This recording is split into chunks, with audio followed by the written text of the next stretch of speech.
Hello weavers, നമുക്ക് നല്ല പഴുത്ത നേന്ത്രപ്പഴം കൊണ്ട് നല്ലൊരു പലഹാരം ഉണ്ടാക്കാം. അതിന് മുമ്പേ നിങ്ങൾക്ക് എൻ്റെ വീഡിയോ ഇഷ്ടപ്പെടുകയാണെങ്കിൽ ലൈക്ക് ചെയ്യാനും ഷെയർ ചെയ്യാനും സബ്സ്ക്രൈബ് ചെയ്യാനും മറക്കരുത്. ഇനി നമുക്കത് എങ്ങനെയാണ് ഉണ്ടാക്കുന്നത് നോക്കാം. അതിന് വേണ്ടിയിട്ട് ഞാൻ നല്ല പോലെ പഴുത്ത ഒരു നേന്ത്രപ്പഴം എടുത്തിട്ടുണ്ട്.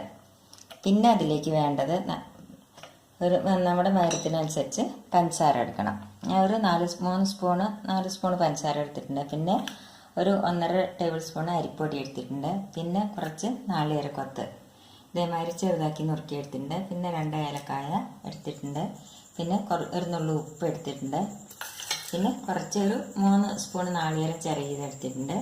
പിന്നെ കുറച്ച് ഗോതമ്പ് പൊടി എടുത്തിട്ടുണ്ട്. ഗോതമ്പ് പൊടി അല്ലെങ്കിൽ നിങ്ങൾക്ക് മൈദ എടുക്കാവുന്നതാണ്. ഇത്ര സാധനമാണ് വേണ്ടത്. ഇനി നമുക്കത് എങ്ങനെയാണ് ഉണ്ടാക്കുന്നത് നോക്കാം. ആദ്യം നമുക്ക് ഈ പഴം ഒന്ന് ചെറുതാക്കി നമുക്ക് നുറുക്കിയെടുക്കാം.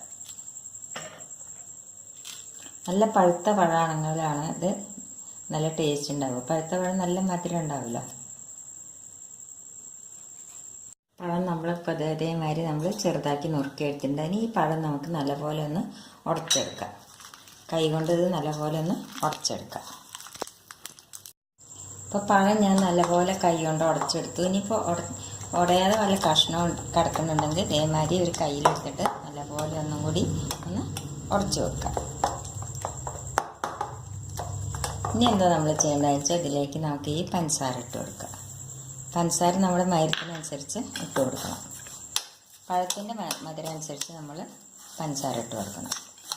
ഇത് നല്ലപോലെ ഒന്ന് മിക്സ് ചെയ്യണം.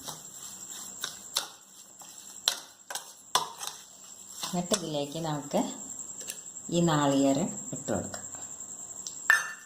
പിന്നെ ഈ അരിപ്പൊടി ഇല്ലേ, അതും ഇട്ട് കൊടുക്കാം. ഇത് നല്ലപോലെ ഒന്ന് മിക്സ് ചെയ്യുക.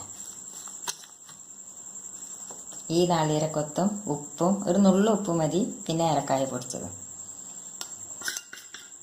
ഇതും കൂടി ഞാൻ നല്ലപോലെ ഒന്ന് മിക്സ് ആക്കട്ടെ. ഇതെല്ലാം കൂടി നല്ലപോലെ മിക്സാക്കി കഴിഞ്ഞ് ഇനി ഇതിലേക്ക് നമുക്കൊരു 2 സ്പൂണ് ഗോതമ്പ് പൊടി ഇട്ട് കൊടുക്കാം.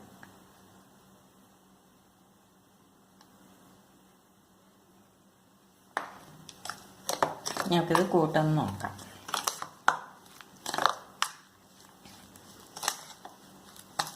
ഇതിലേക്ക് നമുക്ക് ഞാൻ പാല് പറയാൻ മറന്നു, ഒരു സ്പൂണ് പാലും കൂടി ഒഴിച്ചു കൊടുക്കാം.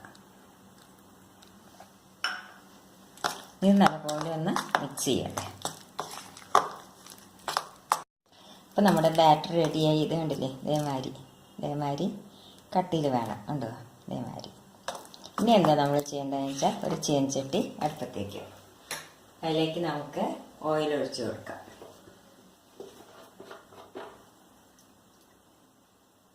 ഇതൊന്ന് ചൂടാവട്ടെ. നമുക്ക് ആദ്യം എണ്ണ ചൂടായി ഒന്ന് നോക്കാം. എണ്ണ ചൂടായിട്ടുണ്ട്. നമുക്കിത് കോരിയെടുക്കാം.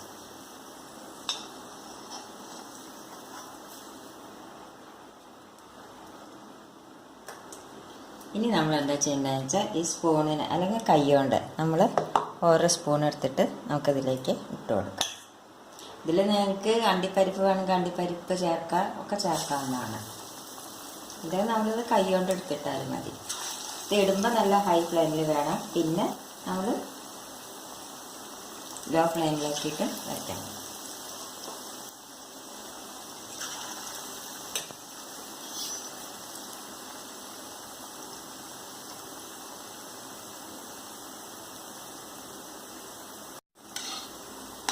ഇനി നമുക്കിത് ഒന്ന് മറിച്ചിട്ട് കൊടുക്കാം. ഇതിപ്പോൾ നമ്മളൊരു ഗസ്റ്റൊക്കെ വരുമ്പോൾ വീട്ടിൽ പഴമുണ്ടെങ്കിൽ നമുക്ക് പെട്ടെന്ന് ഉണ്ടാക്കിയെടുക്കാവുന്ന ഒരു പലഹാരമാണിത്. അതേമാതിരി കുട്ടികൾ സ്കൂളിൽ നിന്ന് വരുമ്പോഴേക്കൊക്കെ നമുക്ക് പെട്ടെന്ന് ഉണ്ടാക്കിയെടുക്കാൻ പറ്റുന്നതാണ്.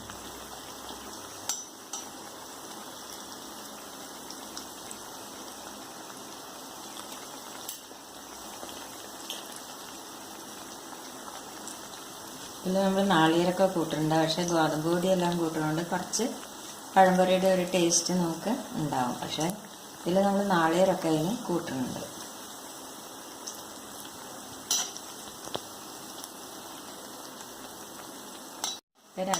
രണ്ട് സൈഡും ബ്രൗൺ കളറായി ഇത് നമുക്ക് വാങ്ങാം.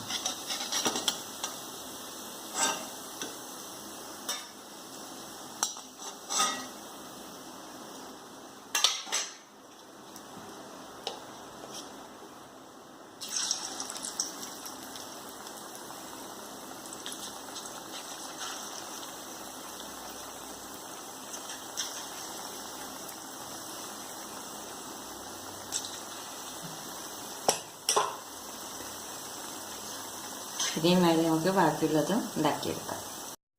ഇപ്പം നമ്മുടെ പെട്ടെന്ന് ഉണ്ടാക്കാവുന്ന പഴുത്ത നേന്ത്രപ്പഴം കൊണ്ടുള്ള പലഹാരം റെഡിയായി. ഇതെല്ലാവരും ട്രൈ ചെയ്ത് നോക്കുമല്ലോ. Thank you.